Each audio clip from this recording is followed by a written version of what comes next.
Jopak begins obedient, suffocated by duty and fear of his father, hiding his love for Hannah. Forced to choose between the empire and his heart, he learns that loyalty built on silence is worthless, and finally claims his own will. Before we drove in, wait and click subscribe, button, share, and likes. Now, thanks Hannah, moved through the Kim estate like smoke, present but never quite seen. She kept her eyes low as she polished the black marble stairs, her hands steady even when her chest wasn't. 3 years she'd worked here. 3 years of learning exactly how loud silence could be in a house built on fear. She'd learned young that powerful men noticed you only when it was dangerous to be noticed. Her scarred wrist, hidden always beneath her sleeve, remembered a different house, a different powerful man. She told herself the Kim estate was just a paycheck. She told herself a lot of things. 2 floors up, Jopak stood in his father's office, spine straight, jaw tight. Kim Duhan didn't look up from his desk. "You'll marry within the month," Duhan said, flat as a blade. "The Choi family expects it.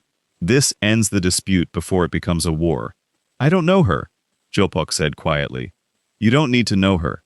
You need to survive." Duhan finally lifted his eyes. "Marry her or lose everything? The family, the name, your place in this house." "I won't ask twice." Jopak said nothing. He thought, briefly, absurdly, of the maid downstairs, the one who never looked at him too long, who he'd caught himself watching more than once. He left the office without another word.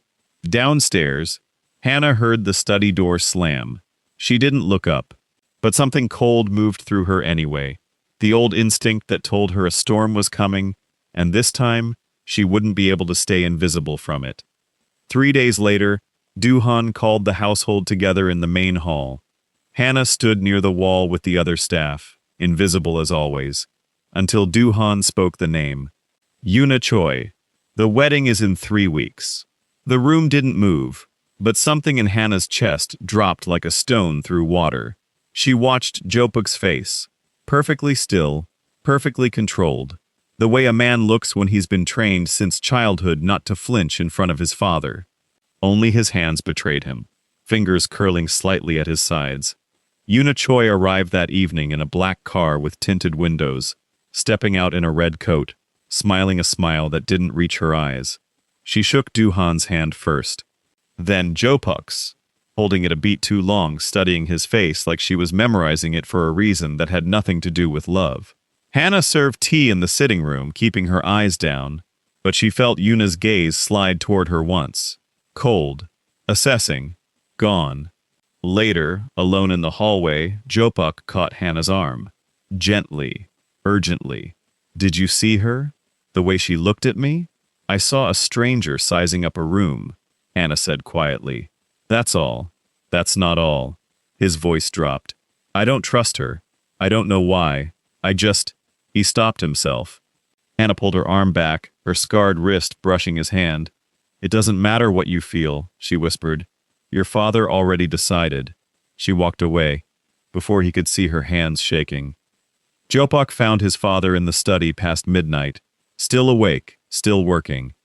"I won't marry a stranger to settle a debt I didn't create," Jopak said. Duhan didn't look up. "The Choi family lost 3 men in the territory dispute last year.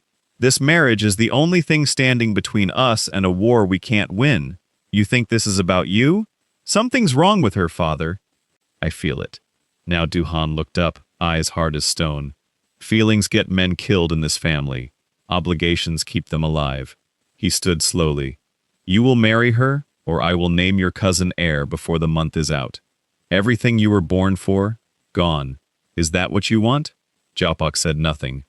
The threat sat in the room like a blade laid flat on the table. Downstairs, Hannah lay awake in the staff quarters, staring at the ceiling. She thought of her old life, the powerful man who'd once told her love was a weakness he could beat out of her. She'd survived that house by disappearing.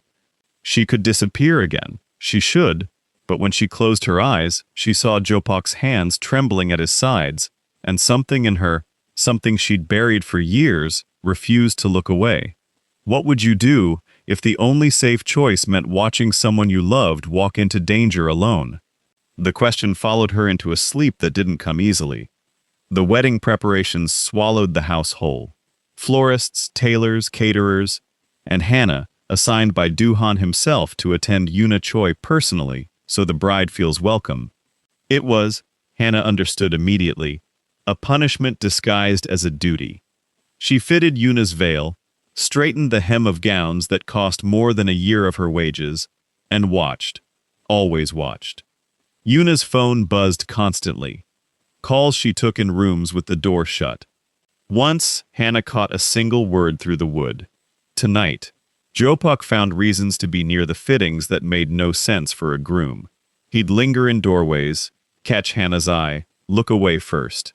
You don't have to protect me, Hannah told him one evening, alone in the hallway, arms full of fabric. I'm not trying to protect you, he said. I don't know how to stay away from you anymore. The words landed heavier than either of them expected. Hannah's breath caught. You're getting married in 9 days, she said. I know. Then this. She gestured between them, helpless. This is dangerous. For both of us. I know that too. Neither of them moved. Down the hall, a door clicked shut. Yuna's door.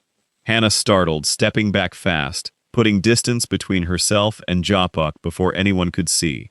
But the space between them had already changed. And somewhere in that house, someone else had noticed it too. It happened by accident, the way most secrets do. Hannah was collecting laundry from Yuna's suite when she saw the burner phone slide out from beneath a folded scarf. Curiosity, or instinct, or something colder made her pick it up. One message, unread, glowing on the screen, confirmed the wedding night. Access will be easiest then. Duhan dies in his sleep. The son follows within the week. Family debt repaid in full. Choi blood for Choi blood. Hannah's hands went ice cold. She read it twice, 3 times, until the words stopped rearranging themselves into some innocent explanation. This wasn't a peace treaty. It was an assassination dressed in a wedding gown. She remembered, suddenly, the story Marta the cook once told in the kitchen. How years ago, Duhan's men had killed the entire Choi patriarch's inner circle in a single night, over territory nobody talked about anymore. A debt everyone assumed was buried. It hadn't been forgiven. It had been waiting. Footsteps sounded in the hallway. Hannah shoved the phone back exactly where she'd found it, her pulse roaring in her ears, and slipped out seconds before the door opened behind her. She made it to the garden before her legs gave out, sitting hard on the stone bench, gasping like she'd surfaced from deep water. If you knew the person you loved was walking into a trap, would you risk everything to warn them, even if no one believed you? She already knew her answer. That terrified her more than the message had. She found Jopok alone in the garden that night, staring at nothing. I need to tell you something, Hannah said, her voice shaking, and you need to actually listen. He turned, and something in her face made him go still. What happened? She told him everything. The phone, the message, the words Duhan dies in his sleep. She watched his face drain of color, watched his jaw tighten the way it had the day his father gave the ultimatum. You're certain, he said. Not a question, a plea for her to be wrong. I read it 3 times. He sat down heavily on the bench beside her, elbows on his knees, head bowed. For a long moment, neither spoke. Then, quietly, he laughed. A broken, disbelieving sound. My whole life, I've been afraid of becoming my father, he said. Cold, ruthless. And here I am, about to marry a woman sent to kill him, because I was too afraid to say no. You're not your father, Hannah said. You came looking for me tonight instead of hiding this alone. That matters. He looked at her then, really looked, the way she remembered him looking at her weeks ago in the hallway. Why does it matter so much to you? My life, my family's mess. Hannah's throat tightened. Because I stopped letting myself care what happens to people a long time ago, she whispered. And somehow, I never managed to stop caring about you. His hand found hers in the dark. Neither of them pulled away. She should have gone to Duhan directly. Instead, Jopak insisted they tell him together, certain his father would listen to reason if the evidence came from his own son. He was wrong. Duhan listened in silence, then turned his cold eyes on Hannah. A maid found a phone in the bride's private room. Convenient. I'm telling the truth, Hannah said, her voice trembling but holding. I read the message myself. Or you're a jealous girl trying to sabotage a marriage that threatens whatever's been growing between you and my son. Duhan's voice was ice. Did you think I hadn't noticed? Father, Jopok started. Enough. Duhan's hand slammed the desk. Yuna Choi ends a war. This maid ends nothing but her own employment. Get her out of my house tonight. You're making a mistake, Hannah said, desperation cracking her composure for the first time. He's going to die. Get her out, Duhan repeated, not even looking at her now. Two of the household guards appeared in the doorway. Jopok stepped between them, fury rising in his voice. Don't touch her! Jopok! Duhan's voice cut through the room like a blade. Choose. Her or everything you were born for. I told you I wouldn't ask twice. Hannah looked at Jopok. Really looked. Memorizing his face the way you memorize something you're afraid you'll never see again.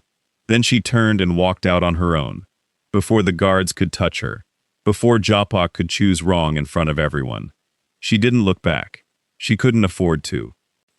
Hannah sat in a cheap motel room 3 miles from the estate, staring at the wall, replaying Duhan's voice. Get her out. She'd done everything right, and it hadn't mattered. She almost believed, for one hollow hour, that she'd imagined the whole thing. Then her phone buzzed. Unknown number. It's Jopok. Found something. Call me. Her hands shook dialing. I searched her room myself, after they took you away, he said, voice low and urgent. Found the phone. Found more than that. A blade. Surgical. Hidden in the lining of her wedding case. And a second message. Time-stamped an hour ago. What did it say? A long pause. He suspects. Move up the timeline tonight. Hannah's blood went cold. Jopok, listen to me. You cannot walk into that house tonight. He's my father, Jopok said. Whatever he's done, whatever he said to you, I'm not going to let her kill him in his own bed while I hide in fear of losing my inheritance. Then let me come with you. It's not safe. Nothing about tonight is safe, Hannah snapped. I am not sitting in a motel room while the two of you decide whether I was worth believing. Silence on the line. Then, quietly, I already know you were worth believing. I should have said that before I let them drag you out. Then prove it, Hannah said. Let me help you stop this. He didn't argue again. They reached the estate just after midnight. Hannah slipped through the staff entrance she knew by heart. Jopok went straight for his father's wing. Blade message burned into his mind. He found Yuna already inside Duhan's darkened bedroom, surgical blade in hand, standing over his sleeping father. Don't, Jopok said from the doorway, voice steady despite the roar in his chest. Yuna didn't flinch. Your father murdered my family's inner circle and called it business. Tonight the debt closes, by becoming exactly what he was, Jopok said. Cold, willing to kill anyone in the way. Lights flooded the room. Duhan, awake, guards behind him. Hannah at the doorway having triggered the house alarm exactly as she and Jopok planned in the car. Yuna's blade never touched skin. The guards had her disarmed and restrained within seconds. Duhan stared at the scene. His son, the maid he'd banished, the bride who'd nearly ended his life, and for the first time in Jopok's memory, his father looked genuinely shaken. She warned you, Duhan said quietly, looking at Hannah. Twice, and I called her a liar. You did, Jopok said. I won't make that mistake again. Duhan was silent a long moment. Then, roughly, marry whoever keeps you alive, son. Clearly it isn't the bride I chose. Weeks later, in the same garden where fear had first turned into something else, Jopok took Hannah's scarred hand without hesitation, no longer hidden, no longer afraid. I told you, she whispered, that mattering to someone again would terrify me. Good thing we're both still here, he said, to find out.